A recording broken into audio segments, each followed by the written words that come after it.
It was supposed to be warm, comfortable chairs, a glowing fireplace, a host known for kindness. But no one expected this. Within minutes, every question felt like an accusation, every smile met resistance, every attempt at warmth quietly shut down. Kelly Clarkson came to talk. Prince Harry came ready to fight. And long before anyone raised their voice, it was clear. This interview would not end the way it began. The studio looked more like a mountain lodge than a television set. A stone fireplace crackled softly in the background, holiday decorations catching the warm amber light. Everything about the space was designed to disarm, to signal safety, calm, and intimacy. Kelly Clarkson sat comfortably in her chair, relaxed, open, exactly as audiences had known her for years. She wasn't holding cards. This wasn't meant to feel scripted. It was supposed to be a conversation. Across from her sat Prince Harry, perfectly tailored dark suit, controlled posture, careful stillness, but his expression didn't match the room. His smiles were brief, his eyes alert, measuring. Kelly opened gently, her voice warm. "We wanted this to feel a little like home," she said with a soft laugh. "Just a chance to slow things down." Harry nodded slightly. "Yeah, I guess," he replied. The words were polite, the tone wasn't. Kelly noticed, but she didn't push. She never did. "You've been through a lot of change these past few years," she continued. "New country, new rhythm, new." Harry leaned forward, cutting in. "That framing is kind of tired," he said calmly but sharply, as if my life didn't exist before. The air shifted. Kelly paused for half a second, then nodded. "That's not what I meant," she said evenly. "I was just people love simplifying it," Harry continued. "Running away, starting over, reinventing myself. It's all very convenient storytelling." His voice stayed controlled, but the edge was unmistakable. Kelly inhaled quietly. "That's why I wanted to hear it from you." Harry leaned back, resting his arms against the chair. "People usually hear what they want anyway," he said. "Interviews don't really change that." It was the first moment the warmth cracked. Kelly stayed composed. "Then what does being here mean to you?" Harry hesitated, lips pressing together briefly. "You want honesty?" he asked. Kelly didn't blink. Always he gave a short smile, tight, guarded. "Sometimes people say they want honesty," he said, "until they don't like what they hear." The fireplace suddenly seemed louder. Kelly tilted her head slightly, still calm. "My audience can handle discomfort." Harry looked directly at her. "We'll see." The tone had changed, not loud, not dramatic, just colder. Kelly tried a softer angle. "When you're not dealing with headlines," she asked, "what actually brings you peace?" Harry exhaled through his nose. "That's one of those questions people ask to feel closer," he said. "It doesn't really mean anything." Kelly leaned back slightly, her smile thinning but not disappearing.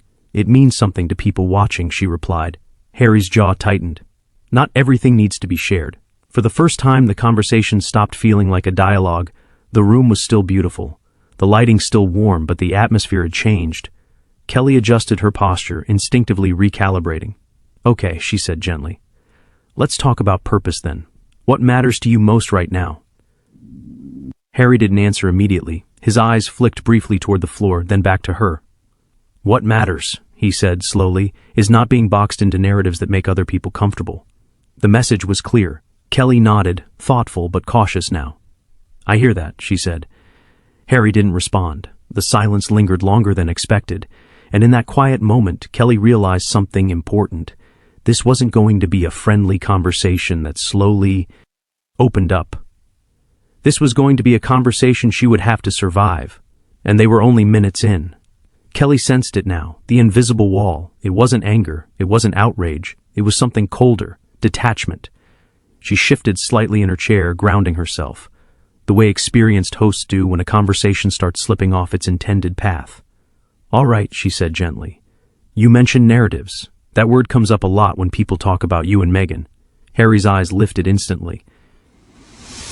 "There it is," he said, almost amused. "It always gets there eventually." Kelly didn't flinch. "Well, she's your partner, your family. It's natural." "Natural for who?" Harry interrupted. His voice wasn't raised, but it was firm now. "For people who don't know us." Kelly held her tone steady. "For people who see you as a unit."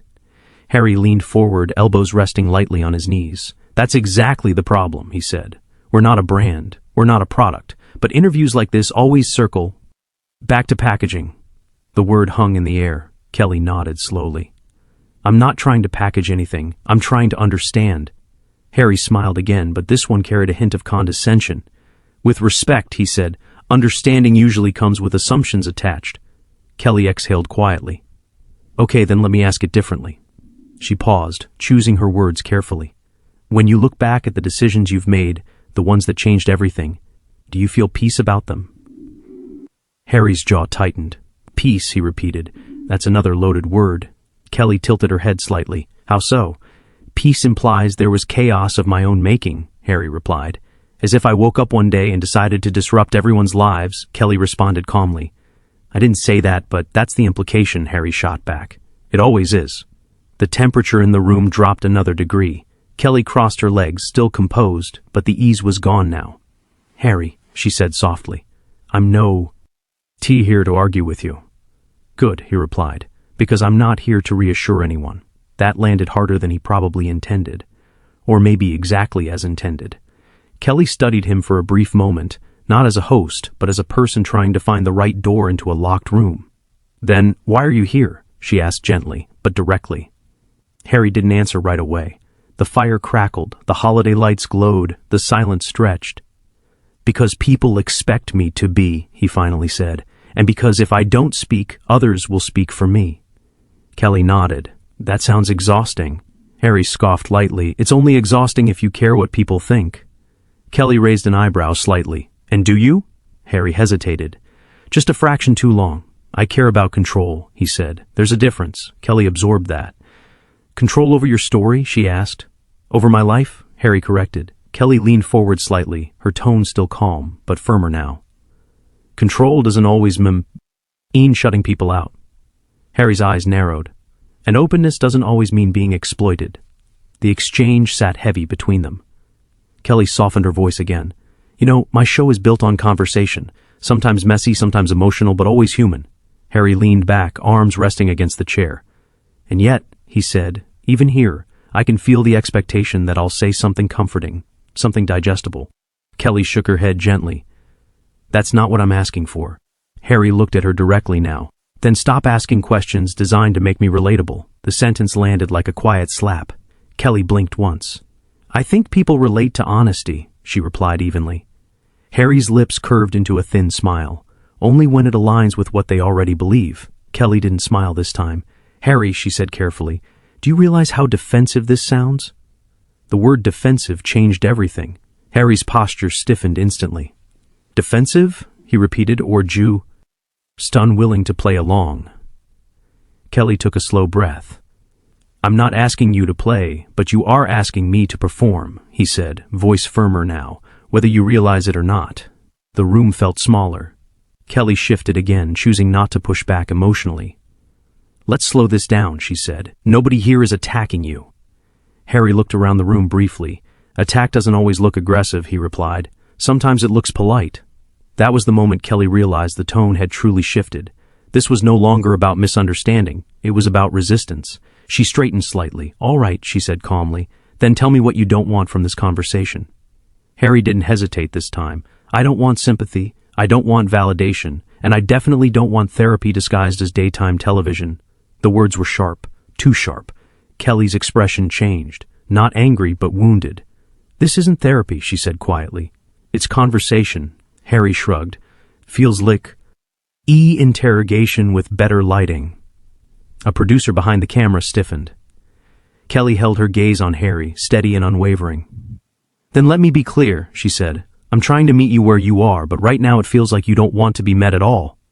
Harry stared back at her. Maybe, he said coldly.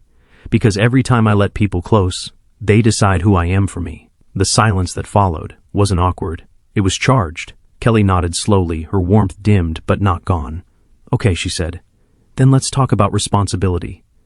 Harry raised an eyebrow. Responsibility to whom, he asked. Kelly met his eyes. To the people watching. And just like that, the line had been crossed. Harry's jaw set. This was no longer a conversation he intended to navigate politely, and Kelly could feel it. Something was coming. Kelly felt it before she fully accepted it. This wasn't a difficult guest. This was a guest who had already decided the outcome. She sat back slightly, hands resting. Together, posture calm, but deliberate. The warmth was still there, but now it was guarded. "Harry," she said evenly. "When I mentioned responsibility, I wasn't talking about pleasing anyone." Harry let out a short, humorless laugh. "That's convenient," he said, "because pleasing people seems to be the unspoken goal of shows like this." Kelly's smile flickered. "This show," she replied, "is about conversation. Sometimes that means discomfort." Harry leaned forward again, eyes sharp now. "And sometimes," he said, "discomfort is manufactured for ratings." The word ratings landed hard. Kelly's expression didn't change, but something in her eyes did. "That's not fair," she said. Harry shrugged. "Truth rarely feels fair when it's inconvenient." A quiet murmur rippled behind the cameras. Kelly inhaled slowly, choosing restraint over reaction. "Let me ask you something very directly," she said. "Do you believe every interviewer who asks you personal questions is acting in bad faith?" Harry didn't hesitate. "I believe—" "Most of them are," he said. Kelly blinked once. "Including me." Harry held her gaze.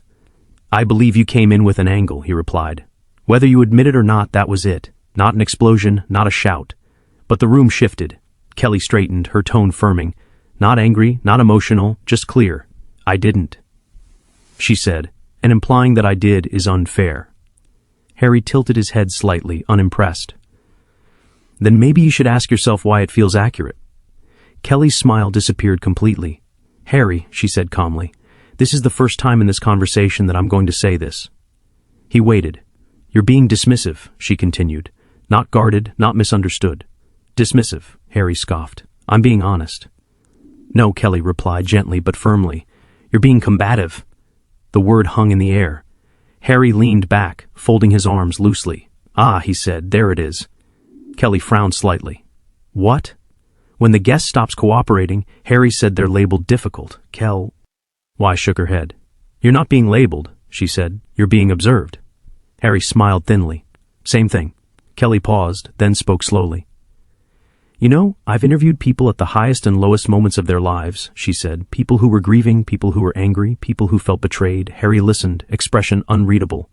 "And the one thing they all had in common," Kelly continued, "was that they didn't treat the person across from them like an enemy." Harry leaned forward sharply. "Maybe that's because they weren't royalty," he said, "and they weren't hunted for decades." Kelly stiffened. "Hunted?" she repeated. "Yes," Harry replied. "Hunted. You don't get to reframe that just because it sounds dramatic." Kelly kept her voice steady. "I'm not reframing anything. I'm asking you to consider how you're speaking to people now." Harry shook his head. "You want accountability?" he said. "Start with the system that built this circus." Kelly's jaw tightened. "This isn't about a system," she said. "It's about this conversation." Harry's voice hardened. "This conversation exists because of the system." Kelly leaned forward now, her patience clearly thinning. "Then why agree to sit here?" she asked. "If you see this as nothing more than a trap." Harry stared at her. "Because silence gets punished more than resistance," he said. "And because people like you always want to be seen as reasonable." The words were sharp, personal. Kelly inhaled slowly, eyes narrowing just a touch. "People like me?" she asked. Harry realized too late that he'd gone too far. "I mean media," he said quickly, "institutions." Kelly didn't let it slide. "No," she said, "you meant me." Silence. The fire crackled loudly now. Harry didn't apologize. Instead, he leaned back again. "If the shoe fits," he said quietly. That was the moment the warmth finally broke. Kelly nodded slowly, lips pressed together. "All right," she said. "Then let's reset the tone." Harry smirked faintly. "Why?" he asked. "So we can pretend this is going well." Kelly met his gaze unflinching. "So we can end this with mutual respect." Harry laughed under his breath. "Respect?" he repeated. "That's rich." Kelly's voice sharpened, not raised, but resolute. "Harry," she said, "respect goes both ways, and right now you're not offering any." Harry's eyes hardened. "I didn't come here to be corrected," Kelly replied calmly, "and I didn't invite you here to be spoken down to." The room froze. No one moved. No one breathed. For the first time, Harry looked genuinely surprised. Kelly held her posture, her voice steady, but no longer soft. "We can continue this conversation," she said, "but only if we're both willing to engage like adults." Harry stared at her. "Or what?" he asked. Kelly didn't answer immediately. When she did, her words were quiet but unmistakable. "Or we stop." And suddenly, everyone understood. This wasn't heading toward reconciliation, it was heading toward an ending. Harry shifted in his seat, irritation flickering. "Gee, openly." "Now you wouldn't," he said. Kelly didn't blink. The distance between them wasn't physical anymore. It was final. The silence stretched longer than anyone expected. Harry sat back, jaw tight, eyes fixed on Kelly as if daring her to blink first. The fire crackled behind them, festive lights glowing softly around a set that now felt anything but warm. Kelly didn't rush. She had learned long ago that power didn't need volume. "Harry," she said calmly, "this isn't a courtroom and it isn't a battlefield." Harry scoffed lightly. "Funny," he replied, "because it feels like an interrogation." Kelly nodded once. "That tells me something," she said. "Not about me, about how you're arriving in this space." Harry leaned forward again, irritation spilling through his restraint. "I came here to speak my truth," he said, "not to be psychoanalyzed on a daytime couch." Kelly met his gaze unflinching. "And I invited you here to have a conversation," she replied. "Not to be accused, dismissed, or talked down." "Two," Harry's voice sharpened. "So now I'm disrespectful because I don't perform gratitude." Kelly's tone remained even. "No," she said. "You're disrespectful because you assume hostility where there isn't any and then punish people for it." Harry shook his head, frustrated. "You don't get it," he said. "You sit in comfort. I live with consequences." Kelly leaned in slightly, her voice firm but composed. "And you don't get to use your pain as a weapon," she said. "Not here." The words landed heavy. For the first time, Harry looked genuinely rattled. "You're telling me how to speak?" he snapped. "I'm telling you how to stay," Kelly replied. The cameras caught everything. The stillness, the tension, the moment where the interview stopped being an exchange and became a line in the sand. Harry laughed once, short, sharp, bitter. "Unbelievable," he muttered. "This is exactly what I'm talking about." Kelly didn't react. Instead, she sat back, folded her hands gently in her lap, and spoke with clarity. The tea cut through the room. "Harry," she said, "I've tried to meet you with empathy. I've given you space, I've adjusted my questions, and still you've chosen confrontation." Harry opened his mouth to interrupt. Kelly raised one hand. "Not aggressive, just final. I'm not finished." The room froze. "You don't owe me agreement," she continued, "but you do owe this space basic respect." Harry stood abruptly. "So what?" he said. "You're kicking me out." Kelly stood as well, slowly, deliberately. "I'm ending the interview," she said, "because this has stopped being productive." Harry stared at her. "You can't handle honesty," he said. Kelly shook her head. "No," she replied quietly. "I can't enable hostility." The words echoed. Producers shifted nervously. A crew member lowered their camera slightly, unsure whether they were still rolling. Harry grabbed his jacket. "This is why people don't trust media," he said bitterly. "Smile until someone pushes back." Kelly didn't raise her voice. "I didn't invite you to push back," she said. "I invited you to speak. There's a difference." Harry paused, then scoffed. "Enjoy your cozy set," he muttered. "I'm done." He walked past the cameras, past the lights, past the holiday decorations that suddenly looked absurd against the tension he left behind. The door closed softly. Kelly remained standing for a moment, eyes closed, breathing in once, steadying herself. Then she turned to the camera. Her voice was calm, professional, unshaken. "Sometimes," she said, "the most respectful thing you can do for yourself and for your audience is to stop a conversation that's no longer grounded in mutual respect." She nodded once. "We wish Harry well."